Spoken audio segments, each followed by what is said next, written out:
Ana bugun Yevropa tajribasi, Yaponiya tajribasini o'rganaylik. Qanaqa qilib ular rivojlanib ketishdi, qanaqa qilib ular shu darajaga yetdi. Doim shu muhokamalar bo'ladi. Nima uchun borib biz Yaponiyani tajribasini o'rganib kelib, xuddi shuni o'zimizda tatbiq qilmaymiz deymiz. Xuddi shu narsa qadimda aksi bo'lgan. Butun Yevropa, G'arb va Sharq islom olamini tajribasini o'rganishga harakat qilishgan va o'rganishgan va tatbiq qilishgan. Tatbiq qilganda ham shunday qilishdiki, sizdan bizdan ko'ra ular yaxshiroq tatbiq qilishdi. Bugun biz o'zimizniki bo'lganini tatbiq qilmayapmiz, ammo lekin ular bizniki bo'lgan narsani tatbiq qilishyapti va ular bugun katta yutuqlarni qo'lga kiritishayotganligini biz guvohi bo'lyapmiz. Ularning orqasidan og'zimizni ochib, hayron bo'lib qarab o'tiribmiz va buni dardini, davosini, sababini izlayapmiz.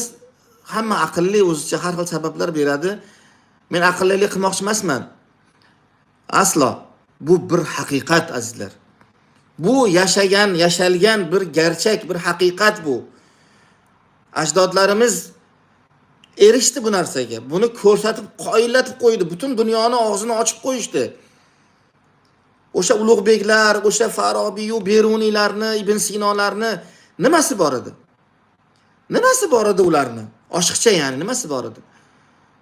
Hech narsa yo'q edi. Diniga sodiq edi ular. Ibn Sino, Beruniy, Ulug'bek, Buxoriy xohlagan o'sha daholarimizdan xohlaganingizni oling, hayotini o'qing, yoshligini, bolaligini o'qing. 6 yoshda, uzoq bilan 8 yoshda hofizi Qur'on bo'lgan bularning barchasi. Ulug'bek astronom bo'lishdan oldin u faqih edi, u mufassir edi, u shoir, adib edi. U dinini mukammal bilgan bir mujohid edi u. Ana undan keyin matematikani Al-Xorazmiy ham, meditsinani Ibn Sino ham, bularning barchasi ikkinchi darajali ilmlar aslida. Birinchi darajali ilmni qoyillatib qo'yganligi uchun bularni ikkinchi darajali ilmlarda balqiganini ko'rdik. Muvaffaqiyatga erishganligini ko'rdik.